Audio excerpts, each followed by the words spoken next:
Well, hello there. Welcome to the channel. And I wanted to review this book that I read a few months ago. It's Dracula by Bram Stoker. At the time that this book was written, there was no such idea of any genre named horror or stuff like that. And man, what a book this is! I mean, when I first read it, I threw it away. Basically, it's just a really slow book, but it has a really great pros and positives that I really wanted to share with you guys. Let's start with the first and foremost, the genre horror. Dracula, as we know, since childhood. I've been really intrigued by this genre of horror, and everything that I've watched on TV or web series or cartoons even, it was inspired by Dracula. I mean, even in the Batman series, there was a movie that was in correlation with Dracula, and other stuff too. So I was really excited to read this one. One of the things that made me put it away in my first attempt was the way it was written. It is an epistolary novel, so that means the entire plot is conveyed to us in the form of letters and journals written by the characters to the other characters. So in that sense, it got a bit confusing, and it was pretty new for me back in the day. But as I continued reading it, I got accustomed to it. As I recall, it took me like 100 pages to get accustomed to the writing style, and after that, the book, it took off. The author, he changed gears, and the plot went on really smoothly. So yeah, one of the positives that comes with the epistolary form of writing is that as you're reading, you feel like you're in the novel. So like, the plot is not conveyed to you directly. You just hear different perspectives of the characters, and then you feel like you are in the story. In this case, it was a bit of mystery, and I became sort of a detective, and I was figuring out stuff. I was connecting the dots. I was trying to join different perspectives and come to a conclusion that this could be a possible explanation for why this happened and stuff like that. So in that sense, it was really engaging and intriguing. But as for the plot, it follows a lawyer named Jonathan Harker. He wants to sell land to this man named Count Dracula, and he doesn't know that Dracula is a vampire. So he goes to his castle, and really eerie and disturbing stuff starts happening right from the bat.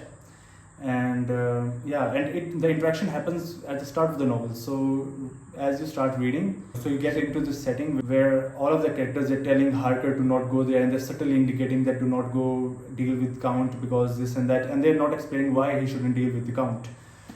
And we only get to know the answer to that after he has interacted with the Count. There's a lot of trauma in the book. The characters, they go through a lot of mental turmoil. There are a lot of subplots.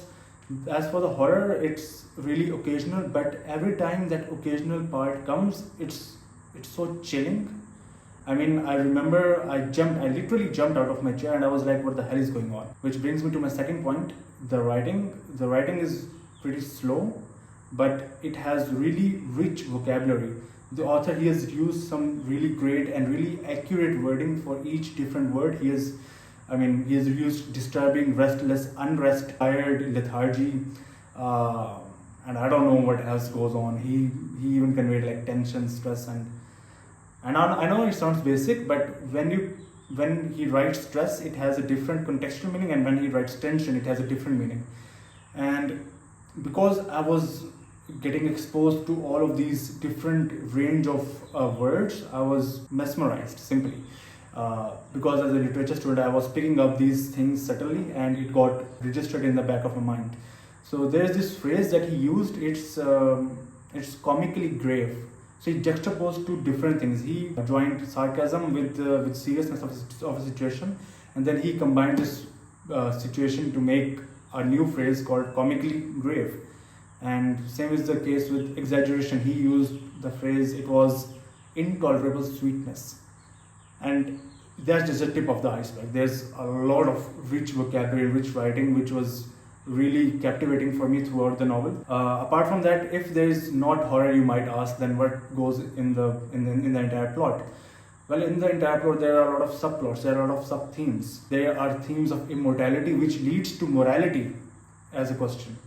So the characters, they all question morality. Is it okay to gain immortality? And I know it's a bit cliche, but the way it has been portrayed in the novel, it doesn't sound cliche at all. There is also the debate between science and tradition, and also between science, reason, and unexplainable scenarios of nature or unexplainable situations which we have been presented time and time again through nature and by the nature. There is this really great quotation, and I really wanted to share with you guys for you to understand that what I'm basically talking about. So here, a wise professor, he is trying to argue with an intelligent professor, and he says, "You're a clever man, friend John. You reason well, and your wit is bold, but you are too prejudiced.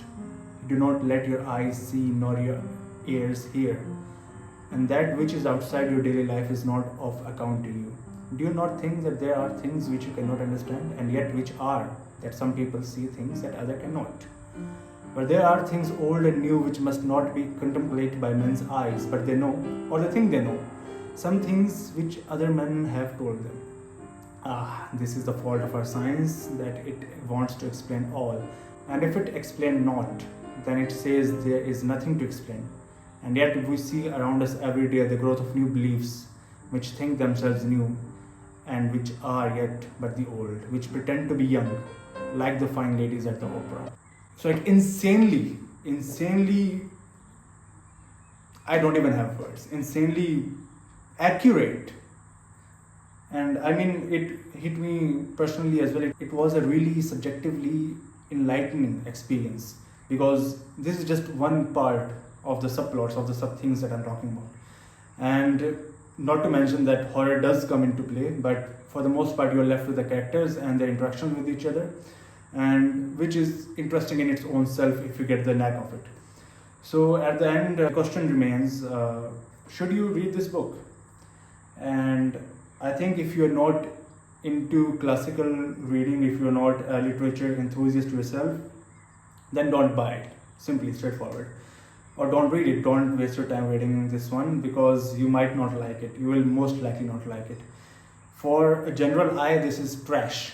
This is garbage. This is trash with a capital T. But for people who want that slowness in their life, who want to be slowed down, who want to read each passage slowly and the way the author wants them to read, who wants to sit in the setting and breathe in the setting and slow down and work with the characters and interact with the characters, for those people this book becomes more than reading or literature. This becomes an experience. So you experience Dracula, and then you cannot describe the rating of this book. But luckily for you, I am here, and I will try to put this somewhere in the parameter for you to know what kind of book this is. So as a literature student, as a literature enthusiast, this book was an above average one. I would rate it 7 out of 10. And yeah, the horror sequences, as I mentioned, are not frequent, but they are really great. So let me end this video by sharing this really nice quotation with you, which I underlined because I really wanted to get back and read it again and again because of its simplicity and the way the author has presented the horror. So the quotation goes, "And then there was silence over everything. Silence so profound that it startled me. And I got up and looked out of the window. All was dark and silent.